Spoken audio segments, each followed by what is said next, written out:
খুব সুন্দর পিতাকে ধন্যবাদ, সুন্দর সময় সুন্দর দিনের জন্য পিতা। তো অবশ্যই সুন্দর সুযোগ করলো ঈশ্বরকে সঙ্গে ধন্যবাদ। তো প্রত্যেককে বলছি অবশ্যই এই চ্যানেলটি সাবস্ক্রাইব করবেন যেন প্রথমেই আপনার কাছে নোটিফিকেশন পৌঁছে যেতে পারে। আর প্রত্যেকে লাইক শেয়ার করবেন, ভিডিও ভালো লাগলে অবশ্যই লাইক করবেন, শেয়ার করবেন। আর সত্য ঈশ্বরকে ধন্যবাদ যে সুন্দর সময় সুন্দর দিনের জন্য যে আবার সময় করলো এবং সত্য আবার এই ঈশ্বরের বাক্য তুলে ধরার জন্য ঈশ্বরকে ধন্যবাদ। যে বিষয়টা হচ্ছে আমরা ঈশ্বরের মণ্ডলীতে কেন আসি, আমরা ঈশ্বরের মণ্ডলীতে কেন আসি, যে প্রচারের টাইটেল যে আমরা মণ্ডলীতে কেন আসি, কেন না আমি পরিত্রাণের জন্য আসি, যেন আমি পরিত্রাণ পাইতে পারি। এবং আমি তো সুস্থ অবশ্যই থাকবো যখন ঈশ্বরকে বিশ্বাস করব এবং চলবো ঈশ্বরকে, তো অবশ্যই আমি সুস্থ থাকবো। এবং আমার দ্বারাও কি থাকবেন, আমার পরিবারও, এমনকি পরিবারের সমস্ত ছেলে মেয়ে বউ স্ত্রী সকলে কি আমরা সুস্থ থাকবে তাহার দ্বারা, যে ব্যক্তি যিশুকে বিশ্বাস করে এবং যিশু যার অন্তরে রয়েছে, যে যিশু তার মধ্যে আছেন এবং যিশু নিয়ে চলছেন। তো তার জীবনে যখন যিশু খ্রিস্ট আছেন অবশ্যই তার পরিবার এবং সেও এমনকি সবসময়ের জন্য সুন্দর থাকবে। তো কথাটা হচ্ছে যে মণ্ডলীতে আসার কারণ কি, যে আমরা পাপে ছিলাম, পাপ থেকে ঈশ্বর আমাদেরকে মনোনীত করে আমাদেরকে সুন্দর যে পরমেশ্বর তার কাছে আনলো আমাদেরকে, যেন আমরা প্রত্যেকে আনন্দ সহকারে থাকতে পারি এবং অনন্ত জীবন অধিকার হতে পারি এবং পাপ থেকে পৃথক থাকতে পারি। যার জন্য ঈশ্বর আমাদেরকে কি এই জগৎ থেকে পৃথক করলো। কারণ জগৎ কি আছে না, পাপ অভিলাষ বিভিন্ন রকম কিছু আছে, কিন্তু এগুলো থেকে ঈশ্বর আমাকে কি করলো না, সমস্ত কিছু থেকে আলাদা করলো। এবার তো আমি কি করছি না, যখন ভালো থাকছি তখন মণ্ডলী যাচ্ছি না, বা চার্চে বা ভবনে আমি যাচ্ছি না, কিন্তু যখন অসুস্থ হয়ে পড়ছি আবার আসছি। এরকম যদি আপনি করছেন তাহলে আপনি সম্পূর্ণ ভুল জায়গায় আছেন। কারণ মানুষ মাত্রই ভুল করে, ঠিক কথায়। কিন্তু আপনি যে যখন সুস্থ থাকছেন, ভালো থাকতেন, আপনার সব কিছু কাজ এবং পরিবার সব কিছু সুন্দর চলছে, বা আপনি সুন্দর আছেন, বা আপনি সমস্ত কিছু ঠিকঠাক চলছে, তা আপনি কি করছেন, আপনি ঈশ্বরের মণ্ডলীতে আসছেন না, ঈশ্বরের সাথে যোগাযোগ রাখছেন না, আপনি ঈশ্বরের সঙ্গে চলছেন না, ঈশ্বরকে ধন্যবাদ দিচ্ছেন না, বা আপনি প্রার্থনা করেও এমনকি বন্ধ করে দিচ্ছেন। তো আপনার জীবনে অবশ্যই বিভিন্ন বাধা আসবে। যখন আপনি এগুলো করা বন্ধ, ঈশ্বরের সঙ্গে যোগাযোগ, ঈশ্বরের সঙ্গে সম্পর্ক রাখা আপনি বন্ধ করবেন, তখন আপনার জীবনে বিলকুল পুরোপুরি সমস্যা আসবে এবং বিভিন্ন রকম বাধা আপনার জীবনে আসবে। কারণ আপনি কী করছেন, ঈশ্বরের সঙ্গে যোগাযোগ বন্ধ করছেন।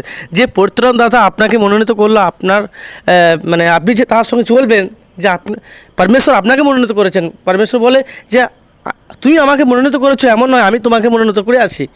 তো আমাদেরকে জগৎ থেকে পৃথক করার জন্য পরমেশ্বর মনোনীত করেছে। আপনি যদি সেই জগৎকে ভালোবাসেন তাহলে আপনি ঈশ্বরকে ভালোবাসতে পারবেন না। আর ঈশ্বর বাক্য পরিষ্কার করে বলে, তুমি যদি জগৎকে ভালোবাসো তাহলে আমাকে ভালোবাসতে পারো না, আর জগৎকে যদি ভালোবাসো তাহলে তুমি আমাকে ভালোবাসতে পারো না। তো আপনি কাকে ভালোবাসেন, জগৎকে না ঈশ্বরকে?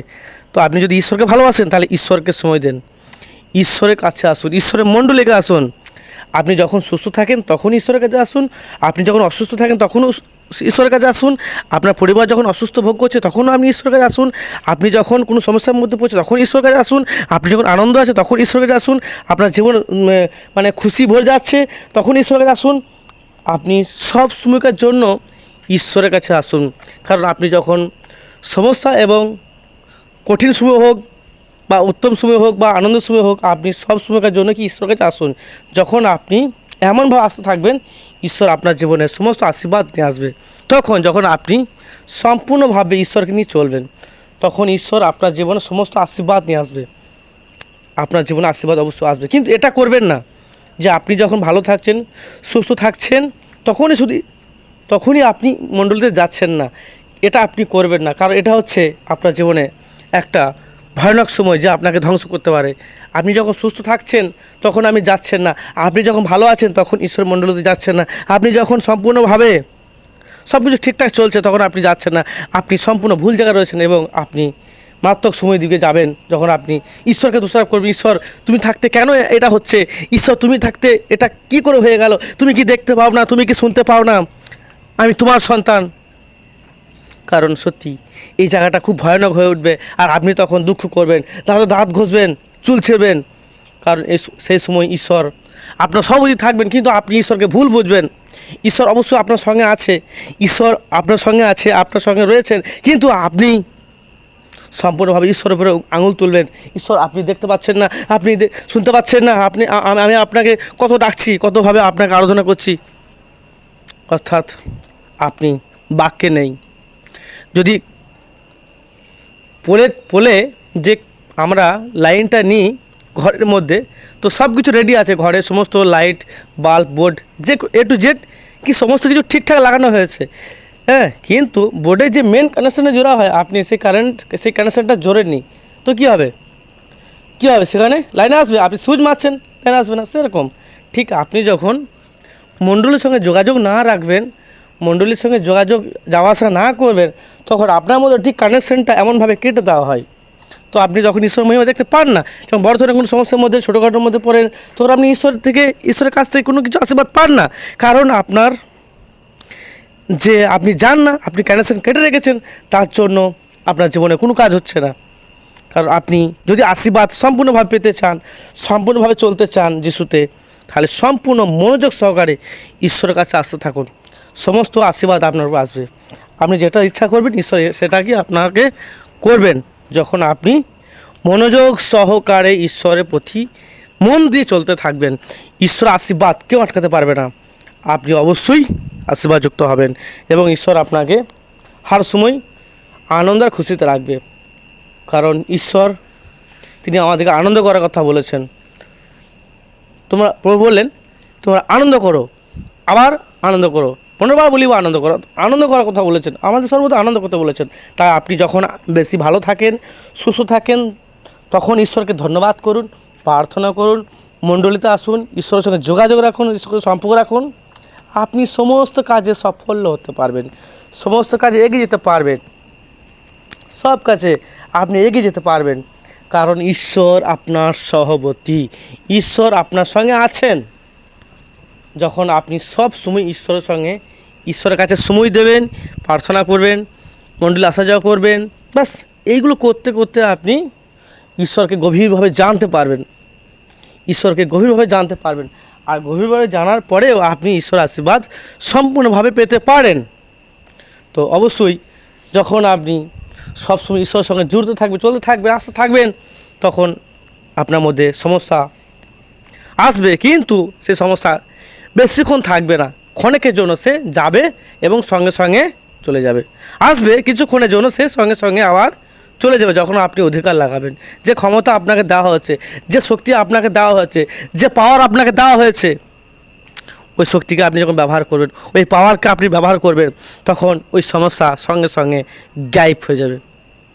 কিন্তু আপনি যদি যখন ভালো থাকেন, সুস্থ থাকেন, তখন যদি বারবার এমন করতে থাকেন, তাহলে কিন্তু আপনি প্রস্তুত থাকুন, আপনার জীবনে আঘাত আসবে, আপনি সম্পূর্ণভাবে ভেঙে পড়বেন, সম্পূর্ণভাবে সব কিছু হারিয়ে ফেলবেন, আর আপনি ঈশ্বরের উপরে আঙুল তুলবেন। কিন্তু ঈশ্বর কারো দোষ নেয় না, আপনি সাবধান, কারণ ঈশ্বর কারো দোষ নেয় না। ঈশ্বর আমাদেরকে সমস্ত কিছু আমাদেরকে সমস্ত কিছু অধিকার, ক্ষমতা, পাওয়ার আমাদেরকে দিয়ে দিয়েছে, সমস্ত কিছু আপনার হাতে রয়েছে। আপনি যেমনভাবে চলবেন, ঈশ্বর ঠিক সেইভাবে আপনাকে চালাবে। তো আপনি কীভাবে চলতে চান? ঈশ্বরকে নিয়ে চলতে চান, না এই জগৎকে নিয়ে চলতে চান? যদি জগৎকে নিয়ে চলতে চান, তাহলে বাস আপনার জীবনে প্রথমে যেমন সমস্যা এসেছিল, যেমন কঠিন পরিস্থিতি ছিল, যেমন রোগ হয়েছিল, যেমন সেইগুলো আসবে, আবার তার থেকে আরও বেশি আসতে পারে। কিন্তু যখন আপনি ঈশ্বরকে নিয়ে চলবেন, তখন দেখবে সমস্ত কিছু পরিস্থিতি চেঞ্জ হয়ে যাবে এবং মঙ্গলে পরিপূর্ণ হবে। ঈশ্বর আপনার জীবন আশীর্বাদে ভরিয়ে দেবে। ব্যাস, ঈশ্বর এই জন্য বলেন, দ্বিতীয় বিবরণ 30:19 যে তোমাকে এক হাতে জীবন আশীর্বাদ করলাম, এক হাতে মৃত্যু অভিশাপ করিলাম। অতএব তুমি কোনটাকে মৃত্যু না জীবন? যদি মৃত্যুকে মনোনীত করেন, তাহলে আপনি এই জগৎকে ভালোবাসুন, জগতে অভিলাষ পাপ যেগুলো রয়েছে সেগুলো ভালোবাসবেন, তাহলে আপনার মৃত্যু হবে। আর আপনি যদি জীবন পেতে চান, তাহলে ঈশ্বর যা কিছু বলুন সেটাকে আপনি শুনুন, সেই মতো করে জীবন যাপন করুন, ঈশ্বর আপনার জীবন আশীর্বাদে ভরিয়ে দেবে। ঈশ্বর আপনার জীবনে আশীর্বাদ ভরিয়ে দেবে। তাই ঈশ্বরের কথাকে মানুন, ঈশ্বরকে বিশ্বাস করুন, ঈশ্বর আপনার জীবনে আশীর্বাদে পরিপূর্ণ করবে। যখন ঈশ্বরের কথাগুলোকে আপনি ঠিকভাবে শুনে পালন করবেন, ঠিকভাবে শুনে চলবেন, ঈশ্বর আপনার জীবনে 100% আশীর্বাদ নিয়ে আসবে। বাস ঈশ্বর অনেককে মানে ঈশ্বর সকলকে অনেক অনেক আশীর্বাদ করুক যিশুর নামে। যে বাক্যই শুনবে শেষ পর্যন্ত প্রত্যেকজনকে ঈশ্বর অনেক অনেক আশীর্বাদ করুক। এবং এই ভিডিওটা অবশ্যই ভালো লাগলে প্রত্যেকজনকে বলছি লাইক করবেন, ভালো লাগলে লাইক করবেন, শেয়ার করবেন, কমেন্ট করবেন এবং এই চ্যানেলটা অবশ্যই সাবস্ক্রাইব করবেন।